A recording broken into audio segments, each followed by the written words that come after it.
Boa tarde a todos. Eu queria agradecer a presença nessa apresentação do colóquio do INE. Para quem não estava na primeira apresentação, esse colóquio surgiu com a ideia de que as palestras fossem para todo o INE, acessível a todos aqui do INE. Foi o pessoal da Matemática Aplicada que teve a iniciativa e atualmente na organização tem gente de todos os departamentos, então esse colóquio do INE está contando com a colaboração de todos os departamentos, de todas as CPGs, da diretoria. E essa é a nossa segunda apresentação. Quem tiver sugestões de temas ou apresentadores, pode mandar e-mail para colóquio@ine.usp.br. E eu queria agradecer o Pedrão por aceitar o convite de vir apresentar o colóquio aqui. O Pedro, ele é bacharel pela ENSE, no Rio de Janeiro. Ele é mestre em Matemática Aplicada e Estatística pelo INPA. E fez o doutorado na Universidade de Southampton, na Inglaterra, onde ele tem um pós-doutorado também. Atualmente ele está vinculado à ENSE, é professor titular da ENSE, e já foi presidente do ISE, Instituto Internacional de Estatística, de 2015 a 2016. Obrigada, Pedro. O próximo colóquio vai ser no dia 22. Oi? O próximo colóquio vai ser... O próximo colóquio, desculpe, eu esqueci, o próximo colóquio vai ser no dia 22 de novembro, uma sexta-feira, às 14 horas. Quem vai apresentar é a Luna também. São todos convidados. A Luna aplicada.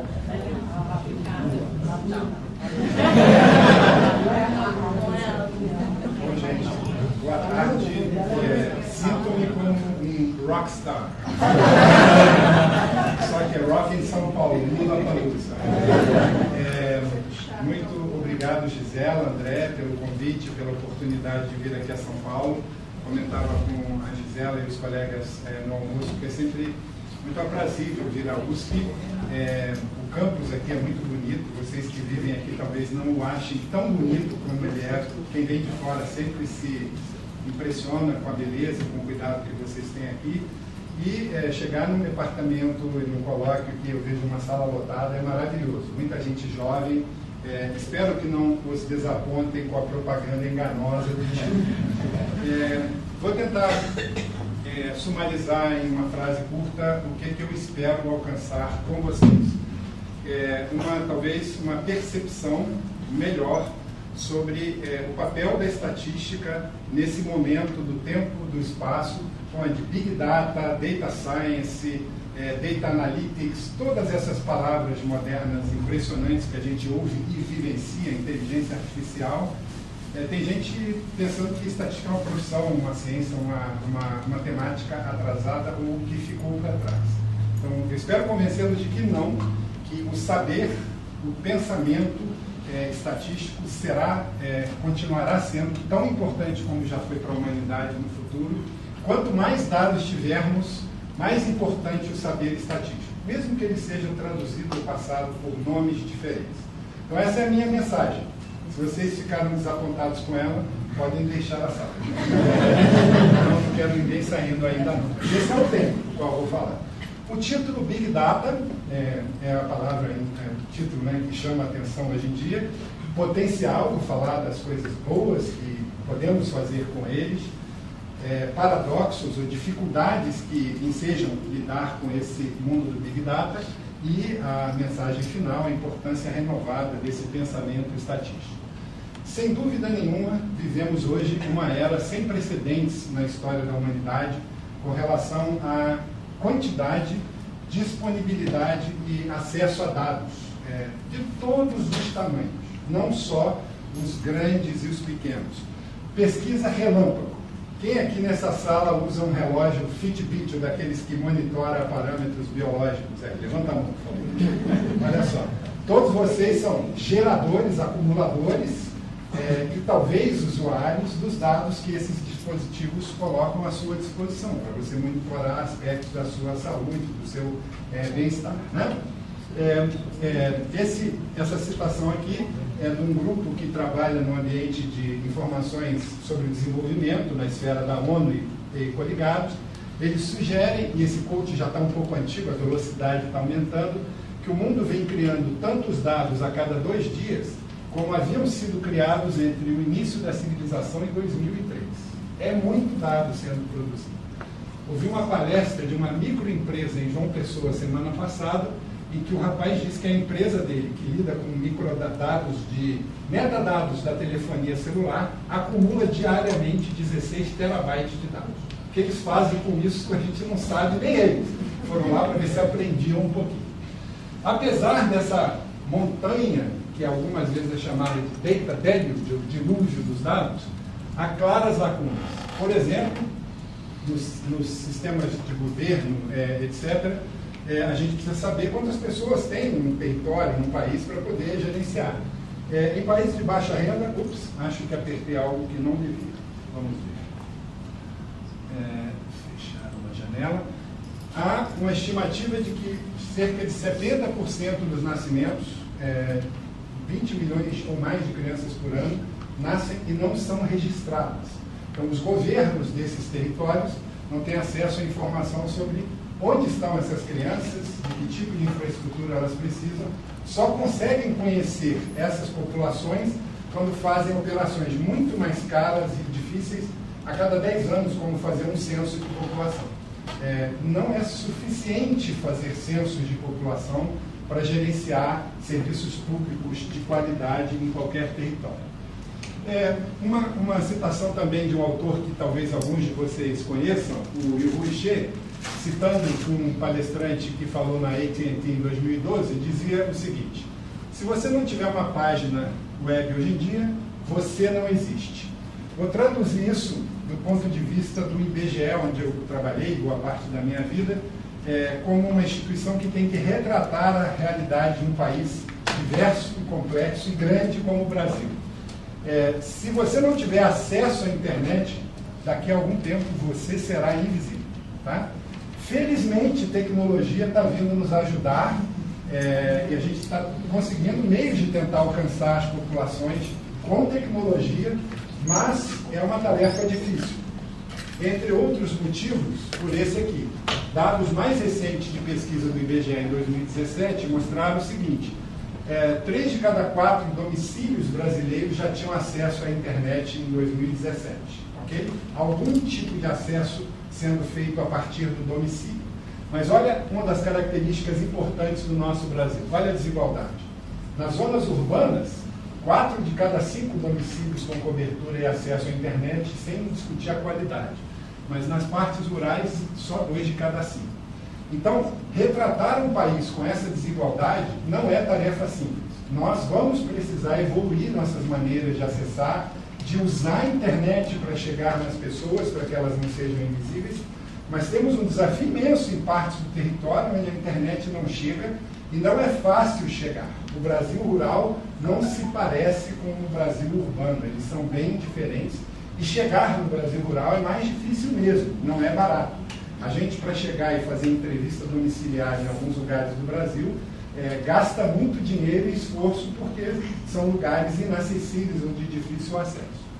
Bem, eu falei com alguns exemplos até agora do que acontece no mundo da informação, da estatística pública para a governança, mas também no setor privado não cessa a busca por vantagens competitivas que o tempo inteiro vocês vão ver e vão perceber, se já trabalham no seu mercado de trabalho local, que as empresas hoje querem dados, querem explorar os dados que já têm, querem obter dados novos, porque deles elas esperam extrair conhecimento ou inteligência para tirar vantagem no exercício da sua atividade, seja ela qual for.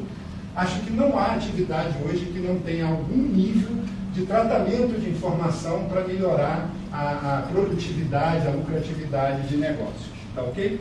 Então, um quote bem importante para conectar o discurso anterior, dados, informação, esse mundo de dados e de informação não vira vantagem competitiva nem capacidade de ação governamental se a gente não transformar ele em conhecimento. Conhecimento é o que move o mundo. É o que as pessoas aprendem sobre o mundo, sejam elas quem forem e onde estiverem, que nos faz agir. A gente aprende algo sobre a realidade, usando dados, usando informação, E com isso a gente consegue tomar melhores decisões, orientar as nossas ações de uma maneira ou de outra, dependendo do que a gente aprende.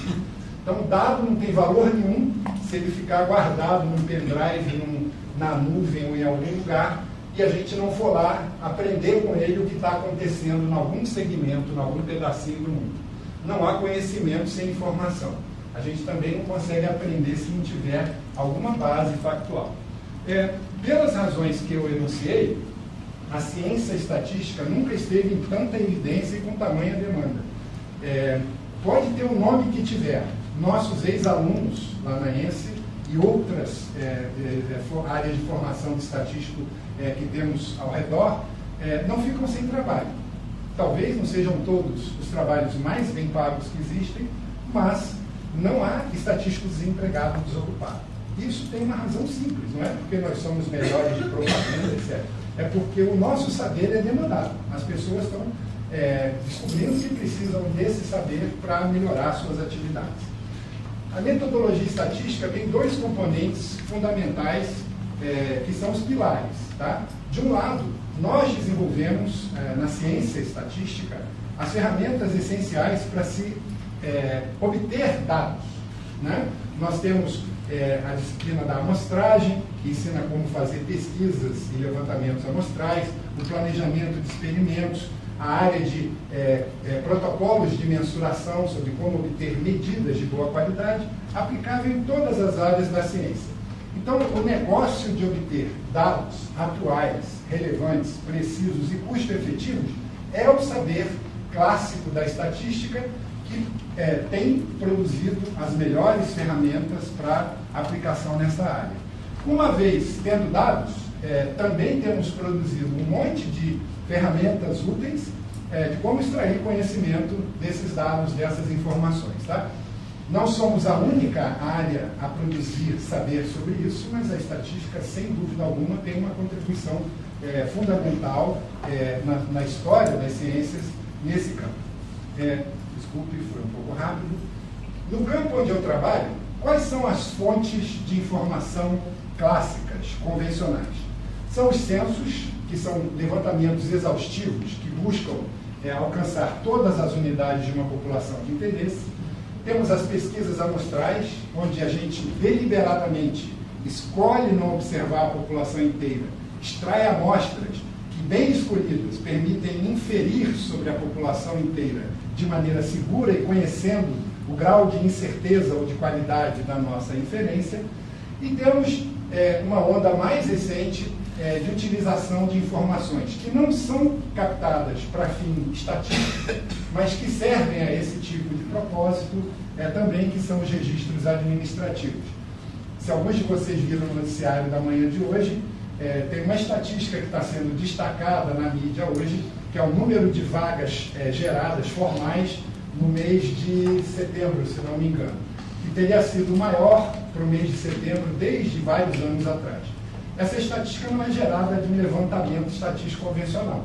Existe um cadastro chamado CAGED, e as empresas são obrigadas a declarar lá admissões e demissões que fazem todos os meses, e a partir desse levantamento, desse cadastro trabalhado, se gera essa estatística de número de vagas geradas ou perdidas num determinado mês calendário. Então, os registros administrativos já habitam a produção de informação estatística para consumo público, privado, há algum tempo. Mas eles se enquadram num processo de investigação, de geração do conhecimento, e de alguma forma segue esse ciclo aqui que eu vou ilustrar. Para algum problema de interesse real, curiosidade, saber algo sobre o mundo em alguma das suas dimensões, pessoas formulam perguntas e, a partir das perguntas que você tem interesse em responder, você vai planejar um método para coletar informação, vai executar a coleta da informação necessária para responder aquelas perguntas, vai entrar num trabalho mais conhecido da produção estatística, mas a estatística não começa aqui, ela começa aqui atrás, quando você planeja um levantamento. Você vai fazer resumos, vai analisar os dados, vai começar a responder as perguntas, esse processo cicla, e, em geral, cada vez que você responde uma série de perguntas, alguém te faz novas perguntas e o processo cifra e você vai aprendendo sobre o mundo. É assim que a estatística se estabeleceu como uma ferramenta essencial da ciência, como ferramenta de aprendizagem, de geração do conhecimento em todas as áreas do saber. Bom, aparece no cenário, então, o BOD, que foi colocado na sala. Big Data, fantástico, um nome novo para coisas que a gente já conhecia, mas, sem dúvida nenhuma, tem algumas características de inovação. São fontes novas de dados que têm se tornado disponíveis, que foram viabilizadas pelo barateamento dos sensores e do processo de captura, transmissão e armazenagem de informação. Essencialmente, sem essa tecnologia, nós não teríamos como viver essa era do Big Data. Cada um de nós que gera informação com um reloginho, transmite para o celular e, se quiser, pode compartilhar essa informação com outros e formar bancos de dados maiores. Por exemplo, todos os que portarem aqui um telefone celular e que não desabilitaram a sua função de localização, permitem à operadora do celular saber que tem uma concentração de pessoas nessa sala, nesse lugar. As coordenadas de posicionamento que nós estamos transmitindo para a operadora do celular dão a ela essa informação. Se ela vai fazer algo com isso, ou o que ela vai fazer com isso, é um mistério, nós não sabemos, mas que ela tem acesso a essa informação, tem. Todos vocês, quem aqui já usou o Waze, o famoso aplicativo? Ok. O Waze é o quê? Um aplicativo colaborativo em que as pessoas compartilham dados. Cada um que usa o Waze está dando informação à base do Waze de onde está, por onde vai passar, onde está passando. Em função disso, eles estimam o volume de tráfego e comunicam a nós outros, mesmo os usuários, onde é que está melhor, onde é que está pior o caminho para um determinado destino que a gente quer fazer. É um desses exemplos de fontes novas de informação que não existiam alguns anos atrás. No tempo que eu comecei a estudar estatística, isso era tema de ficção científica. Celular que a gente fala vendo a outra pessoa, isso era na época do Star Trek, né? Não, fenomenal. Bom, enfim, fontes de dados como essa surgiram, estão aqui, estão sendo aproveitadas parcialmente para tirar proveito em vários cenários. Por exemplo, lá no IBGE, nós temos um projeto de tentar conseguir acesso às notas fiscais eletrônicas, que hoje são padronizadas no Brasil inteiro, e todo o comércio formal é obrigado a usar e emitir aquela nota fiscal. O dia que a Receita Federal nos der a chave do acesso a essa informação, nós poderíamos reduzir a nossa coleta mensal de preços para fazer um índice de preços em mais de 70% a 80%. Do custo de coleta que a gente vai nos lugares, nós coletamos mais de 350 mil preços todos os meses. Ok? A gente podia cortar algo em torno de 250 a 280 mil dessa coleta local de preço se eu tivesse acesso à nota fiscal eletrônica. Mas a nota fiscal eletrônica não me diz tudo o que acontece sobre movimentação de preços, porque tem um monte de preços praticados na economia que são invisíveis para a Receita Federal. Quantos de vocês já compraram no camelô, na feira, movimentações e transações que não são visíveis porque não há emissão de uma nota fiscal eletrônica? Para a gente saber movimentação de preço, não é suficiente saber o que acontece só com os preços que são visíveis da economia dita formal. Também temos várias outras fontes, como comunicações e mensagens, imagens, as buscas que a gente faz nesses aplicativos de busca na internet, etc. As características dessas fontes são comuns, a maioria delas é capaz de gerar grandes volumes, dados de variedade muito grande, a uma velocidade grande, esses dados são capturados e armazenados e transmitidos de forma contínua no tempo, mas tem uma característica que os assemelha, né, aos nossos registros administrativos. Eles não foram pensados como informação que eu queria obter para gerar uma análise estatística. Eles simplesmente existem. Passaram a ser capturados, gerados, etc. E agora existe um processo de tentar explorá-los para gerar conhecimento. Há uma mudança que é sutil, mas não é trivial, no processo de geração do conhecimento a partir dessas fontes. Existem problemas reais que se quer resolver, alguém coleta, obtém acesso a dados que já estão por aí, foram obtidos, guardados, armazenados, estão sendo produzidos por algum motivo que a gente não sabe bem qual alguns deles as pessoas capturam sem saber mesmo para que vão servir, mas estão sendo capturados.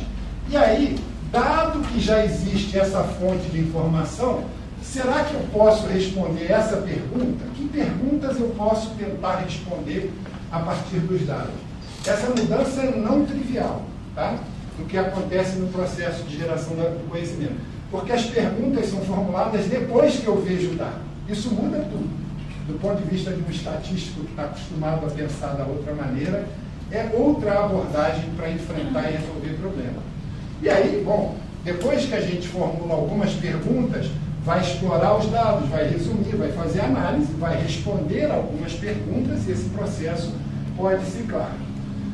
Por um lado, isso nos dá oportunidades muito boas, riquíssimas, de responder novas perguntas, mas perguntas que a gente pode não ter pensado antes de ter acesso aos dados.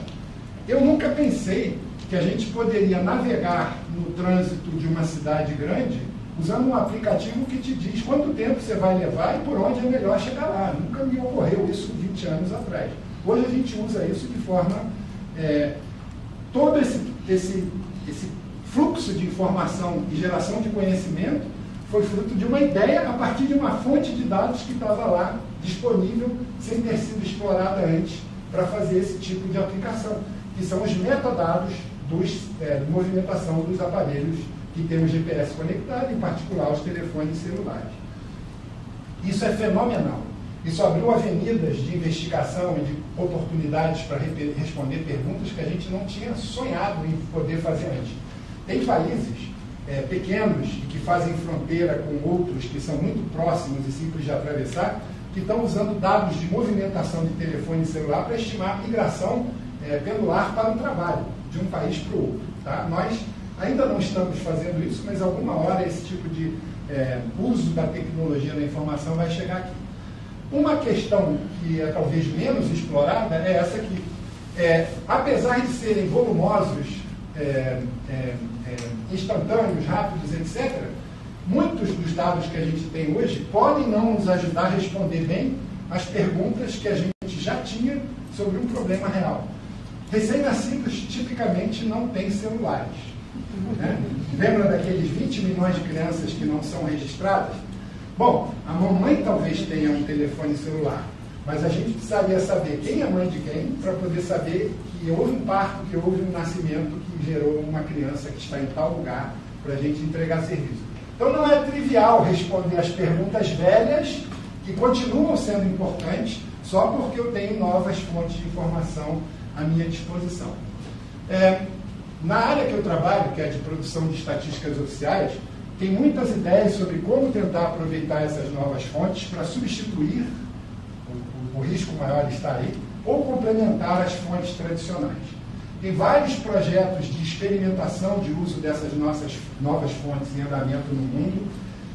Tem muita pressão de agentes públicos e privados para a gente rapidamente adotar a fonte nova e deixar de lado aquilo que a gente vem fazendo, mas tem pouca apreciação dos riscos envolvidos nesse processo, e se me sobrar algum tempo ao final, vou falar de um exemplo grande aqui no Brasil, onde isso é uma situação real de risco, que é o nosso próximo censo de população. E um caminho bem interessante é o seguinte: para as fontes tradicionais, nós já dispomos de protocolos e modelos muito bem desenvolvidos sobre como avaliar a qualidade do que a gente obtém a partir das fontes tradicionais. Infelizmente, o mesmo não é verdade ainda para esse mundo das novas fontes e do Big Data. Daqui para frente eu vou tentar destacar um pouco a noção, então, da oportunidade, já falei, do potencial, o paradoxo, as dificuldades que vêm por aí. Problemas com qualidade nesse mundo do Big Data. Variabilidade ou volatilidade. Já observamos muitas inconsistências ou instabilidade de dados ao longo do tempo e do espaço. Por exemplo, tem gente hoje querendo derivar estatísticas sobre otimismo ou pessimismo numa sociedade usando mensagens trocadas, análise de mensagens trocadas no Facebook. Alguém aqui lembra de uma palavra chamada Orkut? Alguns lembram, né? Os mais antigos na casa ou na área. Orkut era uma rede social, nasceu e morreu, e boa parte da humanidade mais nova nem sabe que ela existiu. Isso é um exemplo de uma fonte que teria sido o Facebook da época que a gente tinha naquele momento. Se a gente fosse ancorar toda a produção de uma estatística pública a partir daquela fonte, a estatística tinha morrido junto com a fonte. Então, há questões nesse âmbito da produção de Big Data associadas com a estabilidade das fontes que produzem informação aí. Veracidade. A gente não pode, com certeza, confiar em tudo que lê numa página da internet. Tá? Espero que vocês já tenham aprendido isso. E não da pior maneira. Né? Tem gente que posta na internet coisas que não são verdade. E tem gente que faz isso em escala industrial, com finalidades escusas ou nem tão escusas, mas de alcançar o poder. Talvez já tenham ouvido falar do escândalo da Cambridge Analytica, que usou informações obtidas de forma indevida e, a partir disso, gerava mensagens para diferentes públicos, mensagens que eram inverídicas. Tem uma estatística que comprova que o senhor Donald Trump mentiu 50% das vezes que falou em público no processo de campanha eleitoral. Porque, dependendo do público que ele ia abordar, ele falava uma mensagem que era a melhor, a mais adequada, a que mais alcançava de perto aquele público e seus interesses. Mas para o público que ele ia falar na semana seguinte, ou no dia seguinte, a mensagem necessária era outra. E se ele falava A para o público 1, ele falava a complementar para o público 2, e para ele estava tudo bem. Por isso eles estimaram a taxa de 50%, viu? Ele falava, tudo que ele falava era mentira, mas eles deram uma margem aí para descontar isso. Uma parte do tempo ele falava algo que parecia ser verdade. Nem tudo que está nesse mundo é confiável. Nós precisamos ter cuidado. É complexo. As fontes desse mundo do Big Data não são organizadas bonitinha como um levantamento estatístico. A gente tem que se virar. Se for estudar qualquer livro de Data Science, Big Data, essas coisas que você lê artigo, o pessoal não fala, mas a maior parte do tempo ele gastou, aquela equipe gastou, arrumando, limpando, preparando os dados para poder fazer alguma coisa com eles. Tá certo?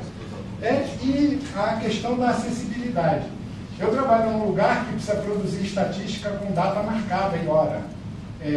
Se um dia o dado está disponível para eu baixar e no dia seguinte não está, eu tenho um problema. Nós iniciamos experimentos no IBGE de captar preços de passagens aéreas dos websites das companhias aéreas. Teve companhia aérea que bloqueou o nosso robozinho. Aí a gente ficou sem poder coletar no período. Então, a história da acessibilidade aos dados dessas fontes novas também é uma questão que precisa ser tratada se você vai ter alguma produção regular de informação a partir dessas fontes. Resumindo, o fato de ter mais dados não necessariamente implica em ter dados bons ou melhores. Algumas fontes que estão nesse mundo aí carecem da qualidade requerida para uso seguro e eu vou dizer para vocês, os desafios não encolhem. Nesse mundo do Big Data, eles são maiores. Para poder convencer vocês com alguns exemplos bem específicos, vou introduzir um conceito estatístico clássico de erro e uma estimativa.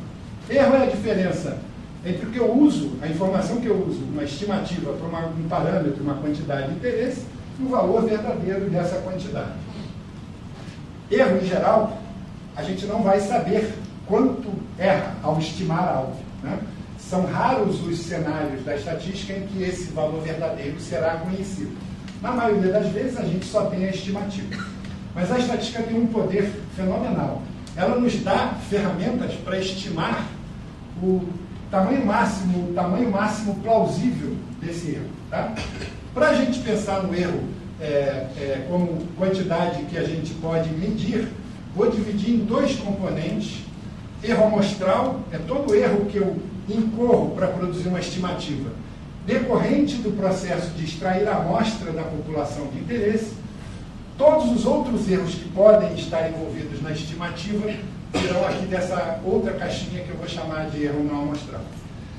Os dois tipos de erro podem ser sistemáticos e variáveis, mas eu vou argumentar com vocês que o erro amostral é o mais fácil da gente lidar. Por quê? o vício ou erro sistemático pode ser evitado.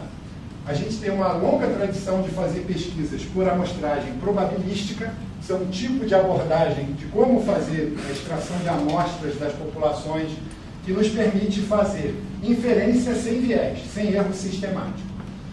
Quais são as ferramentas do estatístico aqui? O planejamento amostral, como eu vou extrair a amostra da população, de que tamanho é a minha amostra e que tipo de estimador eu vou usar para estimar a quantidade de interesse. Essas são as ferramentas que nos permitem tornar esse erro amostral, que é variável de uma amostra para outra, tão pequeno quanto seja necessário para a minha aplicação de interesse. O único risco que a gente corre nesse campo aqui, se a gente bobear, é que se a gente fizer um foco exclusivo em controlar erro amostral e esquecer dos outros tipos de erro que podem acontecer na inferência, a gente pode descuidar dos outros e acontecer problemas. Um exemplo de pesquisa em que eu vou citar que o tamanho amostral muito grande é inimigo da qualidade. É um levantamento amostral probabilístico, mas é feito por telefone. Chama-se Vigitel. Quem já ouviu falar do Vigitel? Ninguém. Você? Ok. O Vigitel é um levantamento de vigilância epidemiológica do Ministério da Saúde feito por telefone. E entre muitas outras coisas, ele pergunta às pessoas pelo telefone qual é a sua estatura e qual é a sua massa corporal, seu peso em quilogramas. A intenção é calcular o índice de massa corporal das pessoas, estimar prevalência de obesidade, subnutrição, etc. Uma pesquisa como essa, ela foi desenhada para ser feita no telefone, para poder ter uma amostra bem grande, mas ela tem um defeitinho. O protocolo de mensuração é um protocolo que admite erros de medida nessas variáveis e em outras, que a gente não sabe muito bem controlar. Porque quando você faz uma entrevista por telefone, se ligam para a minha casa, eu declaro que tenho 32 anos, tenho 1,87 m, eu sou um pouquinho mais alto que isso, para não vou revelar, e minha massa corporal é 90 quilos, meu IMC vai estar perfeito, mas quem está do outro lado não sabe, porque não me viu. Ok? Então, pesquisa por telefone tem algumas dificuldades com a qualidade das medidas que a gente consegue obter, dá indícios, dá sinais que podem ser percebidos e aprofundados com outras formas de investigação, mas não são os sinais mais precisos com relação às coisas que a gente quer medir, algumas coisas que a gente quer medir. Então, a amostragem é muito legal, mas precisamos continuar cuidando dos erros que não vêm da amostragem. Com Big Data, vocês podem olhar para mim e dizer assim, mas esse negócio de amostragem já morreu. Então agora eu tenho todos os dados, não tenho erro amostral. Ok. Dou isso como um fato real. É possível, em algumas situações de interesse, que você tenha acesso a todos os dados de toda a população que você tinha interesse. Mas, mesmo nesses cenários, a gente precisa lembrar que tem os tais outros erros chamados de não amostrais. Há duas classes de erros não amostrais. Uma classe é chamada de erros de não observação, algo que eu precisava ver, ou que eu gostaria de ver, não está disponível para eu ver. Tem dois tipos. Os erros são chamados de cobertura, quando eu nem consigo ver que a unidade está na população que eu preciso pesquisar, e os erros de não resposta. Eu sei que essa unidade está disponível na população, mas eu não consigo o dado dela por um ou por vários motivos. E tem erros nas observações, erros de especificação, de medida e de processamento. O exemplo que eu dei há pouco a vocês de alguém que no telefone declara estatura e massa corporal distintas do que são a sua realidade, por exemplo, é um caso de erro de medida. E um exemplo de erro de medida que pode não ser mal intencionado, quando você pergunta o peso ou a massa corporal de uma pessoa, ela vai te responder. Pode responder genuinamente a melhor informação que tem. Quando foi a última vez que vocês se pesaram numa balança com alguma precisão? Quem se pesou hoje? Olha só. Ontem. A semana passada. O mês passado. O ano passado. Ok. Todo mundo que se pesou o ano passado, sendo um bom respondente, se eu perguntar, vai me responder o peso da última vez que se pesou. Não é por mal, mas existe um processo de medida que não é preciso, porque a gente não está levando a balança para pesar a pessoa. Tá? Então, toda fonte de informação tem erro desse tipo, seja ela amostral ou não, e a gente precisa prestar atenção nessas questões quando vai fazer a nossa inferência. Com Big Data, não temos mais erros amostrais. Os erros não amostrais é que vão dominar. E o pior, se forem de natureza sistemática, eles não vão embora quando a gente aumenta o tamanho da amostra ou da base de dados. Não desaparecem. Na amostragem é fenomenal. O erro amostral variável decresce à medida que eu aumento o tamanho da minha amostra, ok? Fixadas as outras condições de pesquisa. Para convencer vocês de uma maneira bem firme, vou tratar de um problema associado com erro de cobertura. Só um daqueles erros não amostrais. Estou citando um artigo bem recente do Shaolin Men, que é um pesquisador da Universidade de Harvard, e que ele fez algumas continhas e mostra com esse exemplo bem simples o que acontece com o problema de cobertura de uma fonte de informação. Então, nós vamos comparar dois cenários. Tem um registro administrativo, seja ele um registro convencional ou uma fonte nova, que cobre uma fração C minúsculo da população. A população tem tamanho N grande e o tamanho do registro é Mzinho minúsculo. Eu tinha que colocar algumas equações, senão tudo da matemática, mas são poucas. Levarei vocês muito rápido ao resultado. A segunda alternativa de coletar ou de usar informação sobre essa população é tirar uma amostra. E aqui, esquecendo as complicações que a gente aprende a fazer a amostra melhor do que isso, mas imagine uma amostra aleatória simples, uma amostra que dá a todos da população igual chance de ser selecionados, que tem tamanho N minúsculo, então eu, na amostra, teria uma fração F minúsculo da população. E a ideia é simples. A gente imagina que com a amostragem pode conhecer bem a população, mesmo sem pegar uma parte muito grande.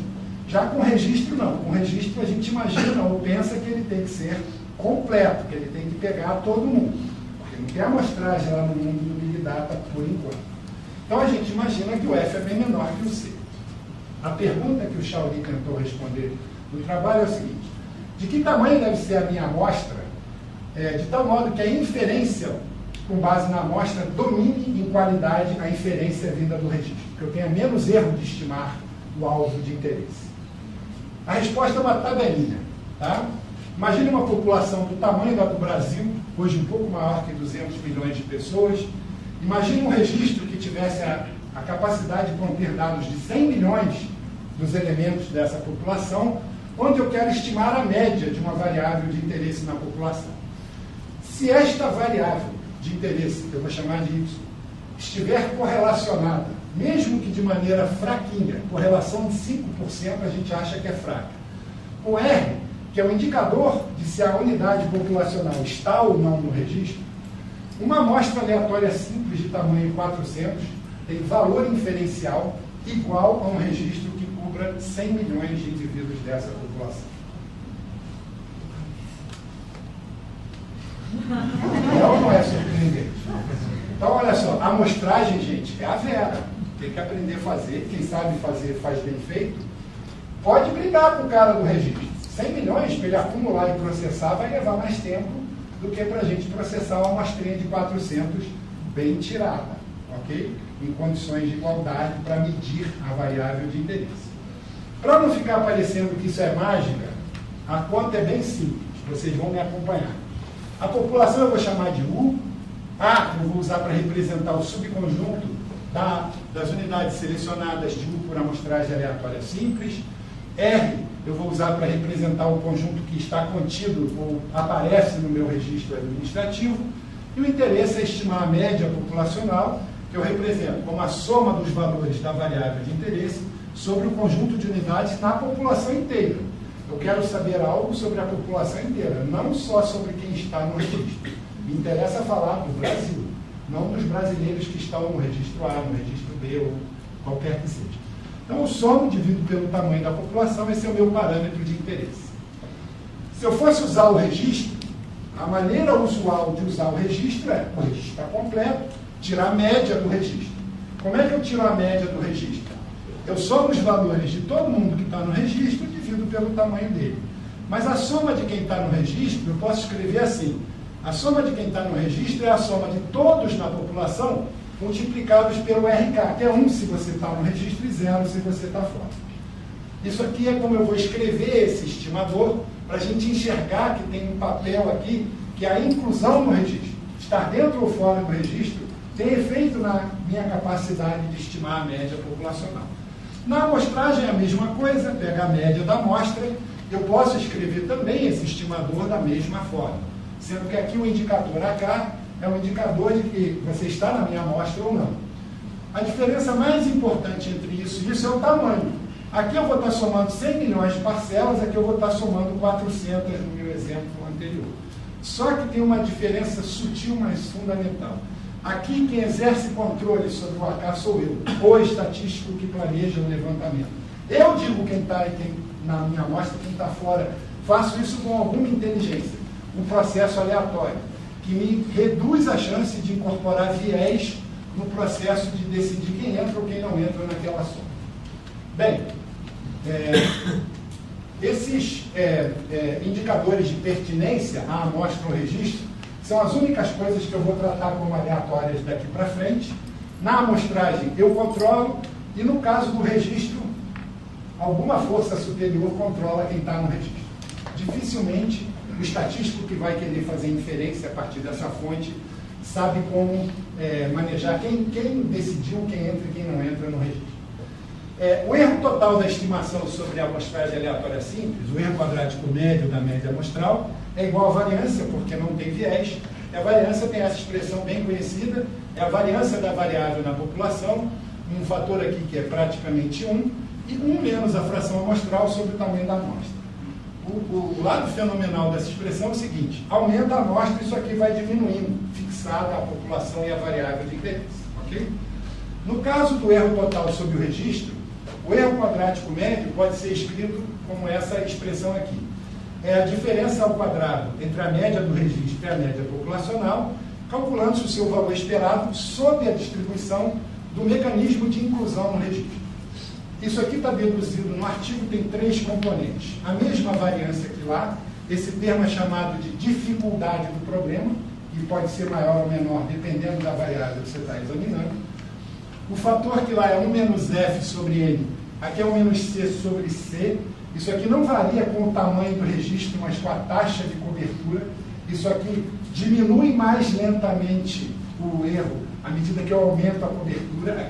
Aqui a variância vai para 0 com o tamanho da amostra, aqui ela vai para a taxa de cobertura. Ok? E esse termo aqui, que ninguém nunca tinha visto antes, o Meng batizou de índice de defeito dos dados. É o valor esperado sobre o mecanismo de inclusão no registro do quadrado da correlação entre o indicador de inclusão, que é uma variável binária, e qualquer variável que você queira medir. Se tiver qualquer correlação não nula, ok? Isso aqui contribui para que essa coisa não vá para 0, porque tem viés na estimação do parâmetro de interesse. Então, isso explica aquela tabela, e a equação que vocês viram representada na tabela é que a amostra aleatória simples ganha do registro sempre que essa equação aqui for verdadeira, que o tamanho da amostra superar a fração de cobertura do registro dividido por 1 sobre o índice de defeito dos dados. Ok? Com a população de 200 milhões, correlação de 5% e C igual a 50%, 100 milhões no registro, uma S com tamanho 400 ganha do registro. Tá? É um resultado paradoxal. Alguém que acha que tem 100 milhões vai perder para um arquivinho de 400? Não pode. Mas pode. Se a gente pensar no problema da forma correta, a gente vai enxergar isso e vai se convencer. Não pode sair usando qualquer registro que aparece na nossa frente como se fosse um censo ou uma cobertura completa da população. Tem que entender que parcela da população está dentro, que parcela está fora. Tem que fazer alguma coisa para lidar com o viés do problema de cobertura. Bom, minha mensagem: fé cega no registro pode ser perigosa e levar a resultados de qualidade pior que a que seria viabilizada por pequenas amostras bem tiradas. E a mensagem é: se você tem uma fonte nova, legal, vamos usá-la. Mas ela tem que passar pelos mesmos testes de qualidade que a gente exige das nossas fontes atuais. Senão o jogo não é justo. Senão, todo mundo vai ganhar da gente fácil, só que vão ficar produzindo informações que estão enviesadas, que não satisfazem os critérios de qualidade que estamos acostumados a exigir das fontes que a gente trabalha hoje em dia. Para não ficarem achando que isso é o fim do mundo, não, mas o registro tem esse problema, eu jogo o registro fora? De maneira nenhuma. O registro, aquele Big Data, aquela coisa legal, pode nos dar ganhos inferenciais. Só que a gente precisa da ferramenta estatística. Kim e Wang, num artigo recente, mostraram duas alternativas de como a gente pode combater o viés de cobertura de um registro. A primeira ideia chama-se amostragem invertida de unidades do registro. Eu tenho 100 milhões. Ao invés de fazer a inferência usando os 100 milhões, que são, de alguma forma, uma amostra enviesada da população, tira uma amostra desse registro, tal que a amostra do registro se comporta melhor para fins de inferência do que o registro inteiro. Você precisa saber alguma coisa sobre as unidades do registro e sobre a população. Por exemplo, imagine que a taxa de cobertura do meu registro é diferencial por sexo. Eu consigo pegar mais dados de homens do que de mulheres no registro. Se eu souber a proporção de homens e mulheres na população, eu posso amostrar do registro, de modo que na minha amostra do registro, as amostras tenham equilíbrio na distribuição por sexo comparado com o registro inteiro. Então há aqui ideias bem interessantes de como fazer a amostragem para equilibrar o registro e eu poder fazer a inferência do registro sem viés. A outra alternativa é você combinar o registro com alguma fonte amostral externa, independente, e usando essa amostra para estimar scores de propensão à inclusão no registro. Esses scores de propensão podem então ser usados invertidos como peso das unidades que estão no registro para você fazer uma inferência com menos viés. O Danny Pfefferman, que nos visitou recentemente, tem um artigo de 2017 em que ele sugere o uso de modelos para probabilidade condicional de pertencer ao registro, dadas covariáveis conhecidas, covariáveis essas sobre as quais você precisa ter algum nível de informação na população como um todo. Então, tem várias avenidas de investigação estatística, de metodologia interessantes sendo abertas pela possibilidade de explorar e usar bem os registros que estão aparecendo, essas fontes novas. A ciência estatística, então, oferece soluções para esses problemas de geração de dados e de conhecimento a partir deles, mediante a disponibilização de ferramentas para planejar e realizar operações de coleta, para fazer a análise exploratória e o tratamento preparatório dos dados, para formular e ajustar modelos estatísticos que ajudam a responder às perguntas formuladas e também para visualização de informações e resumos. Do meu ponto de vista, as ideias centrais da estatística continuam relevantes na era dos dados.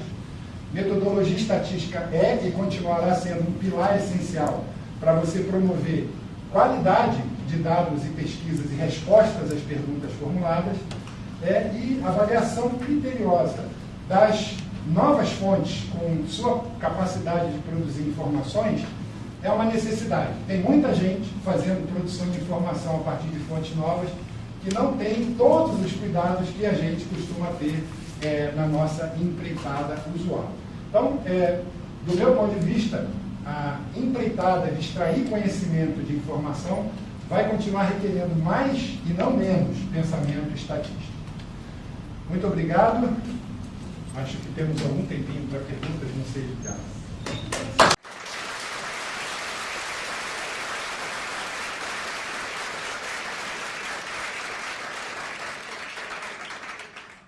Perguntas? Você mencionou um exemplo no começo, queria, se tivesse tempo, falaria. Desculpe. O exemplo que você mencionou no começo da palestra. Vou tentar ser muito breve. Vamos lá. Vou fazer uma reflexão muito rápida aqui ao vivo com vocês. Eu trabalhei até pouco tempo, dia 1º de julho, eu me aposentei do IBGE e fiz uma palestra sobre o... Oi?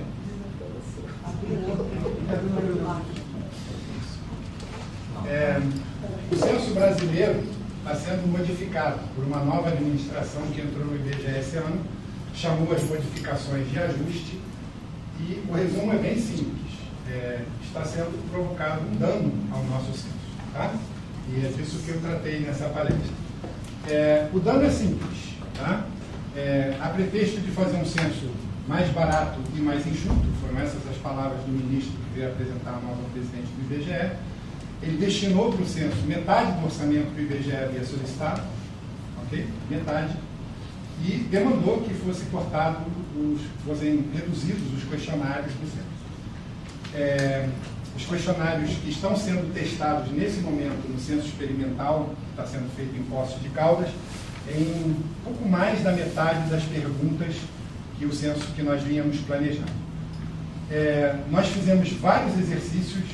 O censo brasileiro usa 2 questionários, um questionário mais curto e um questionário mais longo, e nós chegamos à conclusão, os técnicos do IBGE, que se a gente eliminasse o questionário mais longo completamente, fizesse um censo só com o questionário curto, que seria o corte mais dramático que a gente poderia fazer, a gente economizaria 4% do orçamento solicitado. Tá? Então, a proposta de destinar metade dos recursos é uma proposta de alguém que não conhece o cenário. O que custa dinheiro no censo de população é chegar nas casas das pessoas. Nós ainda fazemos um censo fortemente presencial. Tá? Mas vocês podem usar a internet para coletar os dados. Nós ouvimos isso da nova presidente. Como que vocês não estão usando a internet para coletar os dados? Nós estávamos tentando bravamente.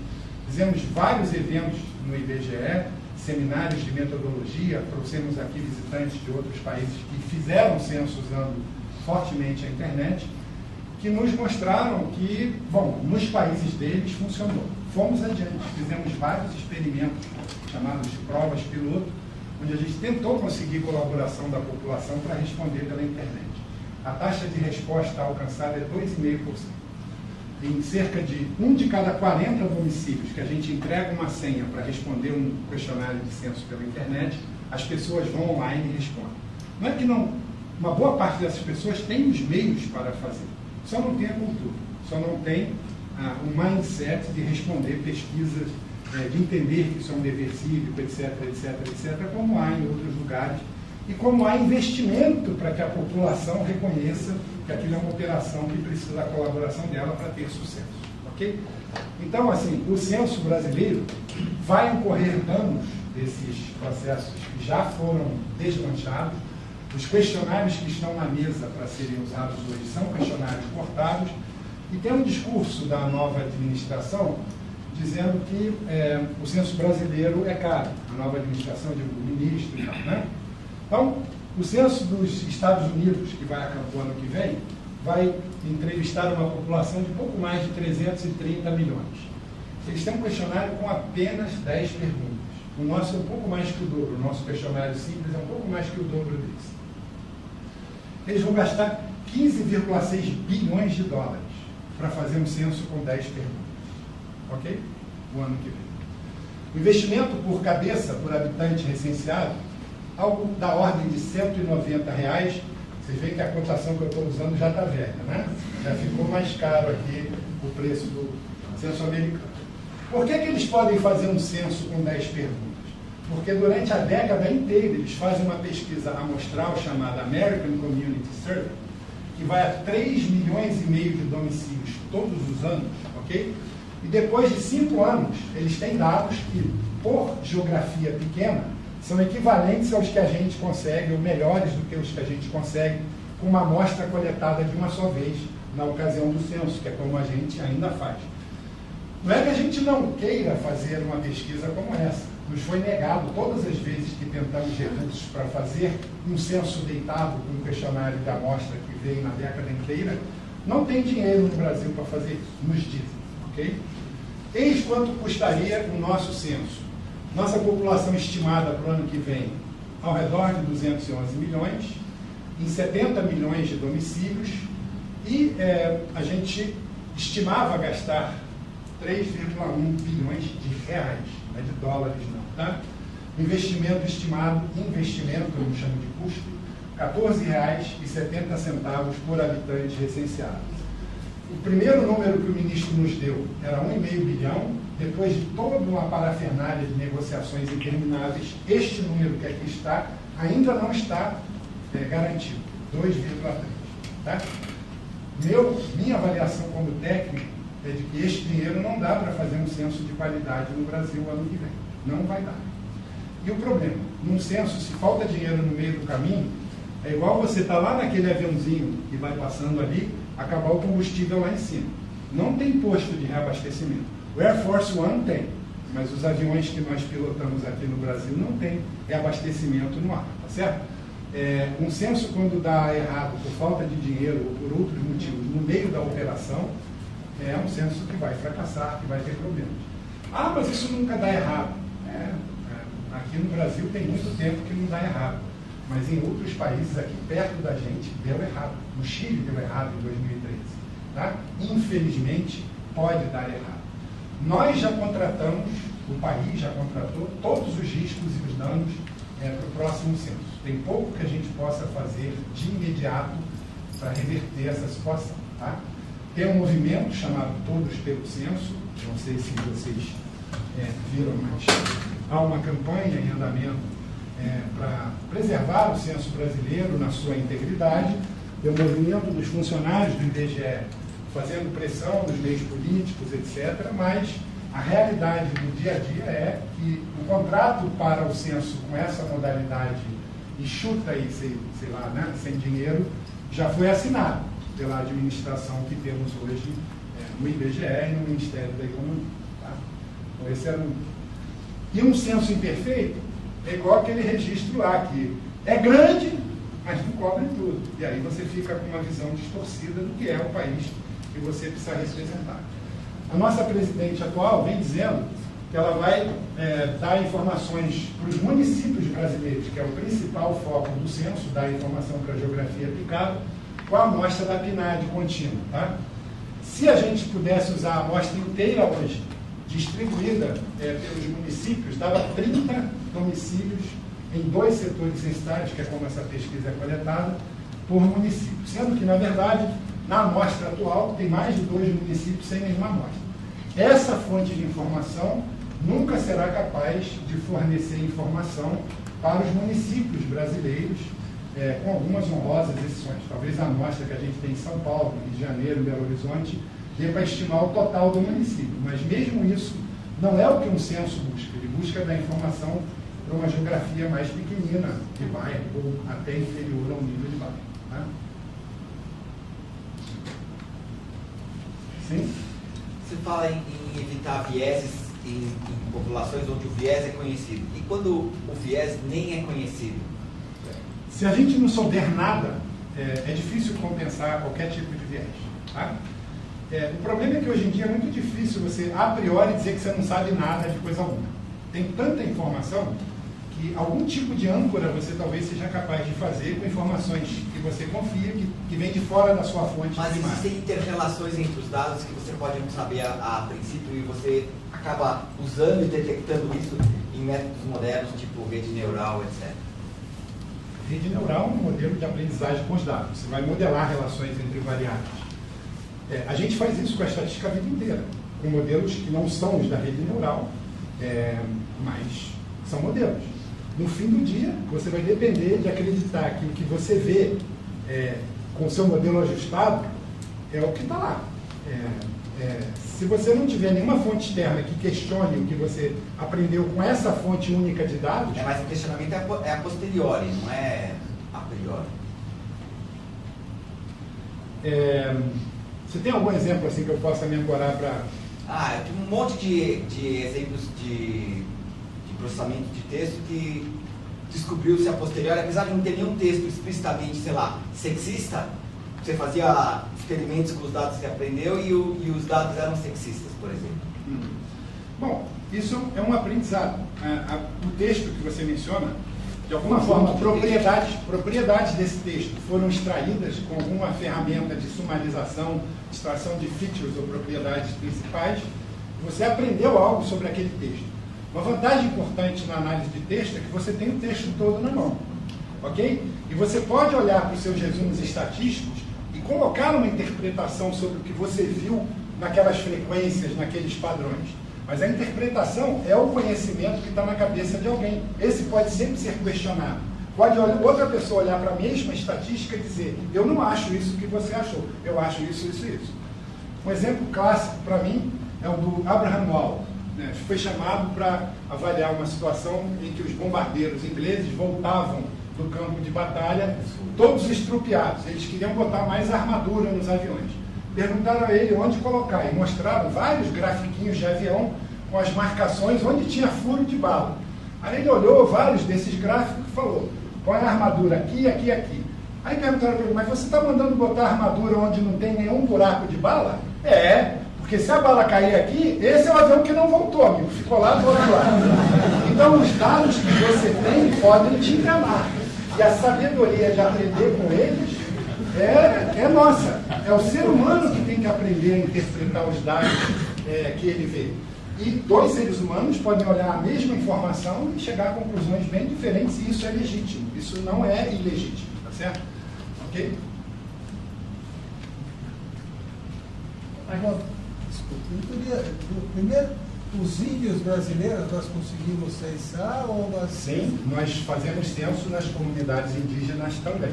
Tipicamente, são usados como parte da operação censitária membros das comunidades que conseguem interagir com as comunidades. Agora, há partes das populações indígenas que não são recenseadas. Nós ainda temos conhecimento de algumas tribos que não têm contato com a nossa dita civilização e que há interesse em manter como estão, que não sejam abordados ou contactados, tá? Nesses lugares a gente não vai, tá? Tem um outro pedaço importante da população brasileira que é invisível no censo. A população que a gente designa como em situação de rua.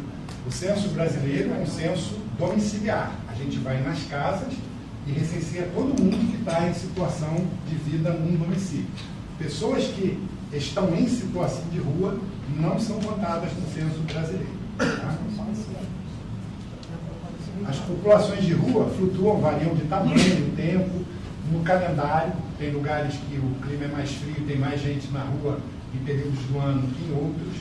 É um fenômeno que, na minha experiência pessoal lá no Rio de Janeiro, aumentou recentemente. A situação de maior pobreza tem levado mais gente a viver em situação de rua.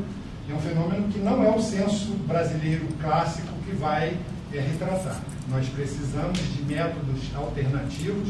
São Paulo tem uma experiência já bem consolidada de fazer censos da população em situação de rua.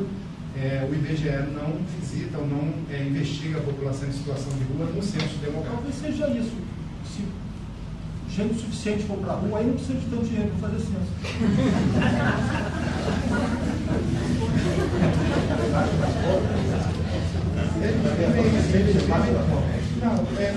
Domicílios precários são visitados. Por exemplo, se houver um acampamento, né? Acampamento de sem terra. Um acampamento de sem terra não é população em situação de rua. Eles vivem em domicílios que a gente classifica como improvisados. Nesse tipo de domicílio, havendo um espaço delimitado para a vivência daquelas pessoas, o IBGE vai lá. Nós recenseamos pessoas que estão embarcadas, nós recenseamos pessoas em presídios, em hospitais, em albergues. Esse tipo de população que é institucionalizada é coberto no censo. O que não é coberto no censo é pessoa em situação de rua. Uma pessoa que você acha hoje dormindo nessa calçada, amanhã na calçada mais adiante, ou mesmo embaixo de uma ponte. Se não houver nenhum anteparo que separe uma área de vivência para uma pessoa ali a gente não vai. Pessoas que estão na rua mesmo, ao redento, essas pessoas não serão cobertas numa operação censitária tradicional. Nem mesmo se a gente tivesse todo o dinheiro que estava planejado, não seria coberto.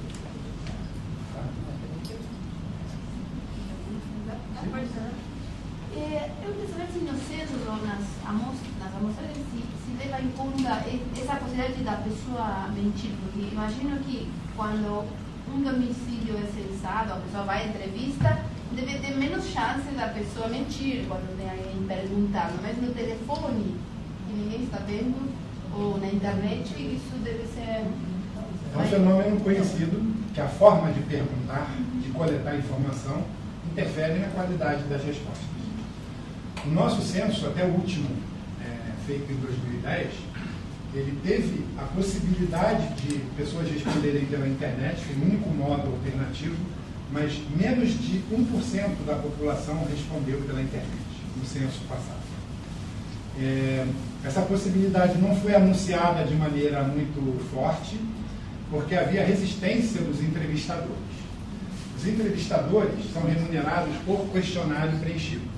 Então, se ele vai ao seu domicílio e você diz, não, mas eu quero responder pela internet, ele tem que te deixar uma senha, uma identificação única de que aquela resposta é virada àquele domicílio, e quando você responde, esse domicílio fica coleta concluída, eu posso remunerar aquele recenseador. O que aconteceu?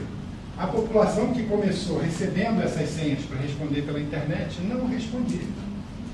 E aí o setor não fechava nunca. O trabalho do entrevistador não cessava, ele tinha que ficar voltando na casa, mas eu vou responder. Mas não respondia. E eles não recebiam. Então o que eles passaram a fazer? A tornar muito difícil entregar a senha para as pessoas. Okay? O sujeito tinha que ser muito convicto e ele fazia algumas ameaças lá, olha, se você não fizer logo, eu vou voltar aqui 30 vezes. Aí a pessoa ia lá e respondia, mas não funcionou. A realidade do processo que testamos no censo passado é que não funcionou bem. A população não aderiu. Okay? A qualidade do que você obtém pela internet não é igual, mas não quer dizer que não tem qualidade.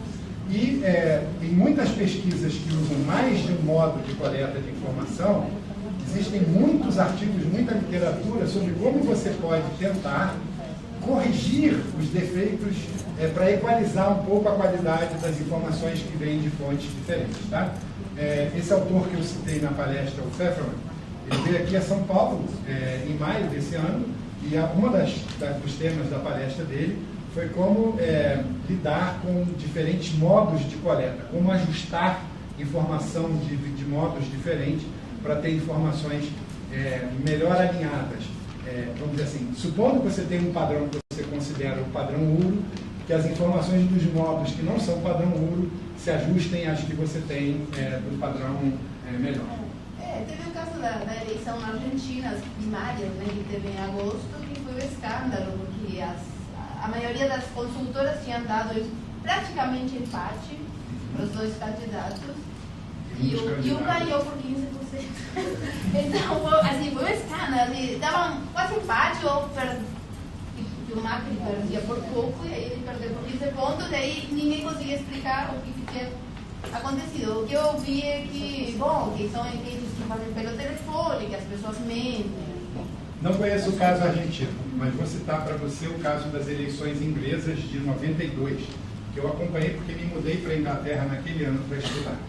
Todas as pesquisas diziam que o trabalhismo ia ganhar, porque ia suceder o governo da Margaret Thatcher, que tinha sido muito impopular em alguns momentos.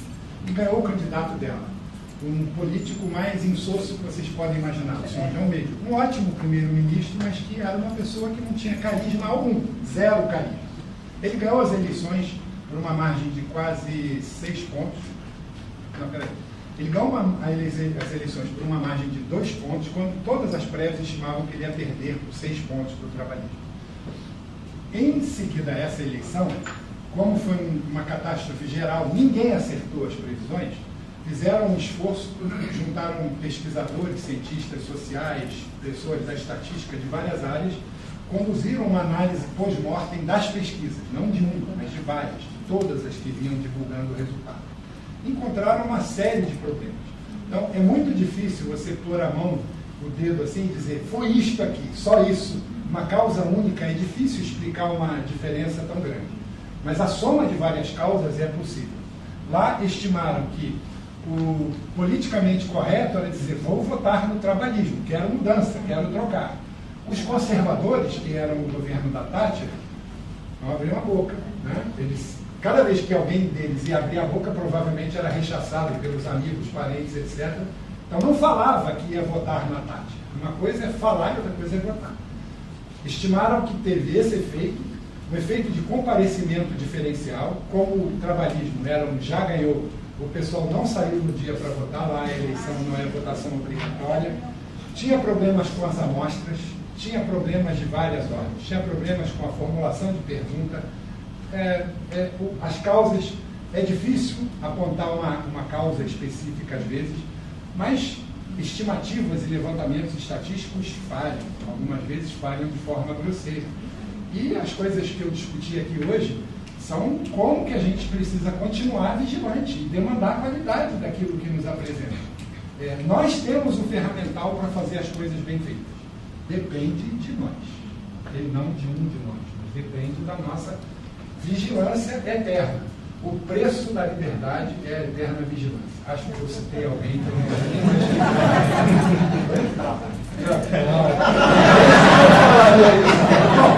Talvez. A vigilância da qual ele está falando é outra. Talvez.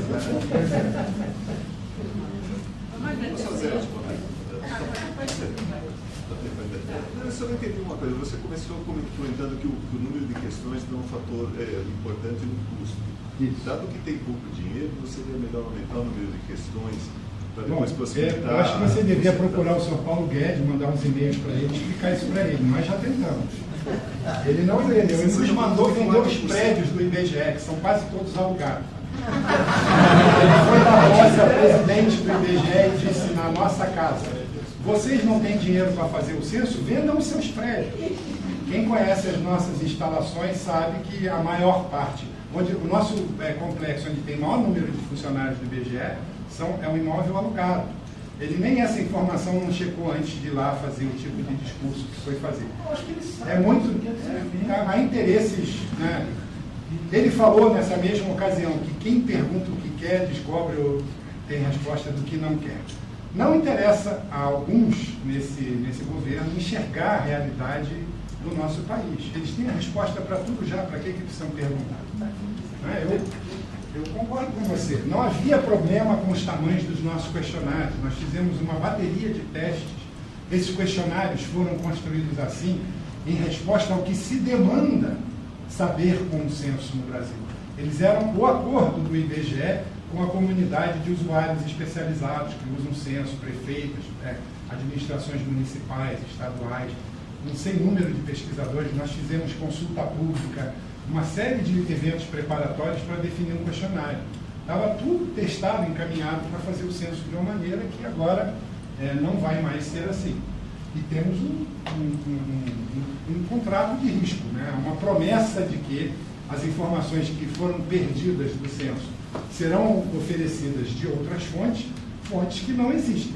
Vai ter que aparecer dinheiro e produção de acesso a fontes, etc., que não estão disponíveis hoje e não são fáceis de tornar disponíveis aqui no Brasil. Como é que está sendo discutida a amostragem? A amostragem do censo não vai mudar. Nós fazemos uma amostragem estratificada profunda em cada setor censitário, que é uma áreazinha do território bem pequena, com entre 200 e 300 domicílios. A gente amostra domicílios dentro de cada uma dessas áreas. O Brasil é dividido em ao redor de 330 mil pedacinhos, recortes do território, cada um a gente chama de setor censitário. Em cada um deles a gente tira uma amostra. No censo passado, a gente usou o que a gente chama de taxas de amostragem variáveis. Se o município onde eu estou tirando a amostra é bem pequeno, a população do município é pequenina, a gente tira um de cada dois. Então, é um processo de amostragem que amostra 50%. Porque no município de Borá, que é o menor do Brasil e fica no estado de São Paulo, com uma população de um pouco mais de 1.000 habitantes, se eu não tirar um de cada dois domicílios, eu não consigo estimar para Borá com qualidade. À medida que o tamanho dos municípios vai aumentando, a gente vai reduzindo a taxa de amostragem. Então, tem municípios em que a gente amostra um de cada 3, um de cada 5, um de cada 10, e na capital de São Paulo a gente amostra um de cada 20 domicílios. Tá? Com a taxa de amostragem que a gente aplica em São Paulo, a gente consegue estimar muito bem para o município de São Paulo, um de cada 20 domicílios em São Paulo. São Paulo deve ter o que hoje? Município. 11 milhões de pessoas. A 3 por habitante, 4 milhões de domicílios. 20% disso ainda dá uma amostra bem robusta. A gente consegue estimar São Paulo e consegue estimar bem para uma malha geográfica que a gente chama de áreas de ponderação, mas é um recorte territorial de São Paulo que geralmente é definido pela prefeitura. A prefeitura diz para o IBGE, eu quero dado para essas áreas. Então é assim que a gente amostra no censo, fez no censo passado e está planejado fazer no próximo censo. Mas tem pergunta que vai para todo mundo, né? Tem um conjunto de perguntas, são 27, essas perguntas fazem parte do que a gente chama de questionário básico. Então, a maioria da população, 90% da população responde só essas perguntas. Os 10% que vão responder o questionário mais longo, eles vão responder estas mesmas perguntas e mais algumas. Então, para um conjunto de variáveis, a gente tem dado que não tem erro amostral, que é um exemplo de Big Data. Quando eu comecei a trabalhar no IBGE, a gente nunca conseguia olhar o Brasil por inteiro. Tinha que fazer, tabular uma UF, depois juntar uma UF com a outra município, porque os dados eram guardados em fitas magnéticas. Para processar o censo eram mais de 50 fitas, era uma coisa imensa. Hoje em dia cabe tudo no pendrive, a gente ficou velho. Né? Vamos agradecer, então.